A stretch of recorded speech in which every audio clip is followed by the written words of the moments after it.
Bismillahirrahmanirrahim. Wal asahu imtina'u taklifil khawfil wal muja'i lal mukrah. Klasifikasi taklif. Pendapat asah tidak mungkin mengenakan taklif. Imtina'u taklif, tidaknya pada siapa? Pada orang yang tidak sadar dan orang yang terpaksa, mulja terpaksa. Lal mukroh, lain halnya pada orang yang dipaksa. Klasifikasi taklif bahwa taklif ditinjau dari sudut pandang mungkin tidaknya terlaksana terbagi menjadi dua macam. Taklif tuntutan dilihat bisa dilakukan atau tidaknya, itu ada dua macam.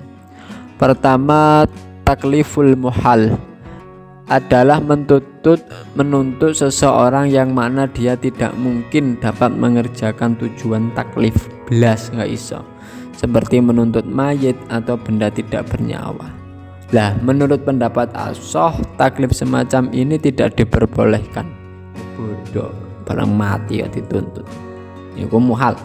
Terus taklif bil mubah adalah menuntut dengan sesuatu hal yang tidak mungkin dikerjakan. Ini tidak mungkin. Seperti menuntut berjalan pada orang yang lumpuh. Apa bedanya terus? Perbedaan antara takliful muhal dan taklif bil mubah. Takliful muhal letak tidak kemungkinan ada pada orang yang diperintah, al-ma'mur, yang diperintah itu kan mati, sesuatu yang mati nggak bernyawa. Sedangkan taklif bil mubah letak tidak kemungkinan ada pada perbuatan yang diperintah. Jal ketika perbuatannya itu diganti bukan berjalan tapi disuruh qiraah Quran, beda. Taklif kan, taklif ini ada pada khawfil, mulja dan mukroh.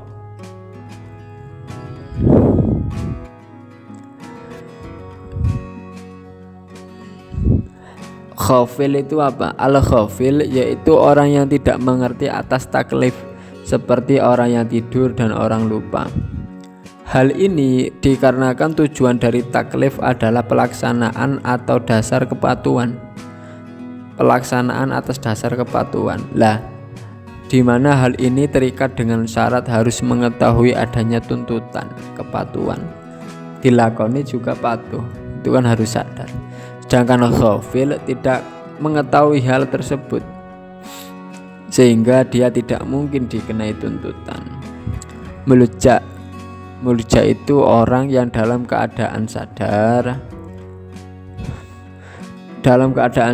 tidak mempunyai pilihan untuk menghindar dari apa yang terjadi dengan dirinya, seperti orang yang jatuh dari tempat yang tinggi hendak menimpa dan membunuh orang lain di bawahnya.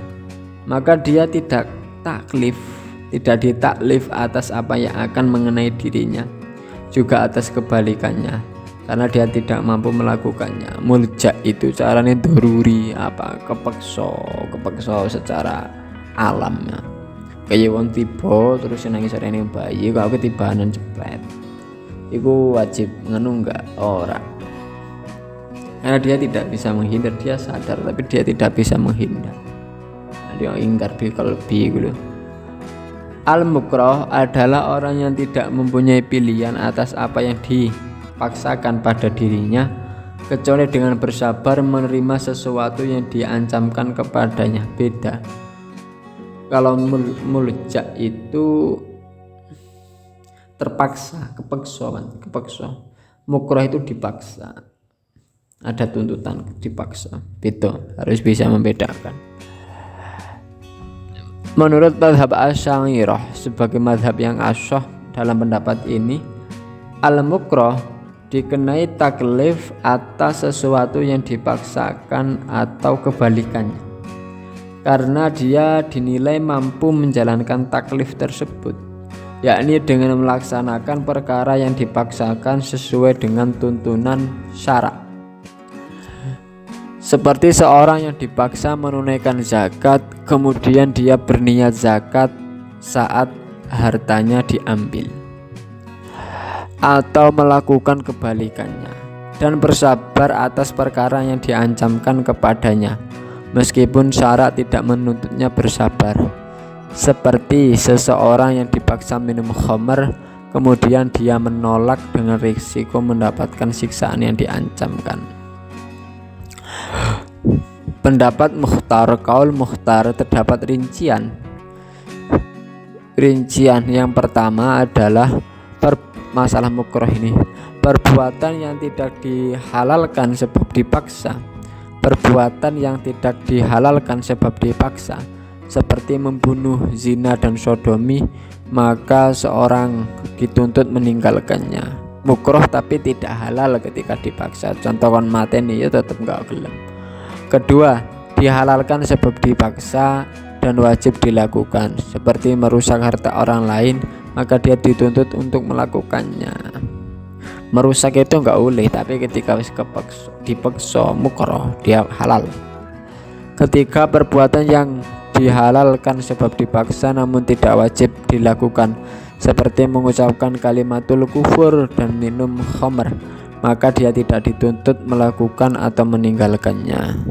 Jadi ada perbuatan yang mutlak haram walaupun dia sudah dipaksa, contoh membunuh, sodomi, zina, maka ketika dipaksa dia ya nggak boleh, tetap harus meninggalkannya. Yang kedua adalah perbuatan yang dihalalkan sebab dipaksa dan wajib dilakukan, contoh merusak harta orang lain. Dia dipaksa untuk merusak harta orang lain, ya wajib merusakan.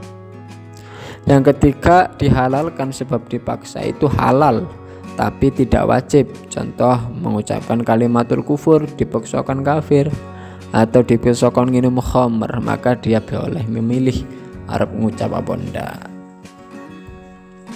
Maka kesimpulannya adalah taklif, tuntutan syarak itu tidak dibebankan kepada ghafil, orang yang lali, orang yang lupa. Kedua adalah mulja, orang yang terpaksa. Lah mukroh itu kami fokusnya pada kaul mukhtar aja. Ketika perbuatan itu tidak halal sebab dipaksa, contoh membunuh, maka dia ya harus menghindar. Kedua adalah ketika dihalalkan sebab dipaksa dan wajib dilakukan, ya harus dilakukan, yakni seperti merusak harta orang lain. Yang ketiga, dihalalkan sebab dipaksa tapi tidak wajib, maka dia boleh memilih, yakni contoh seperti disuruh kafir, dipaksa kafir, dipaksa minum khamr, terserah.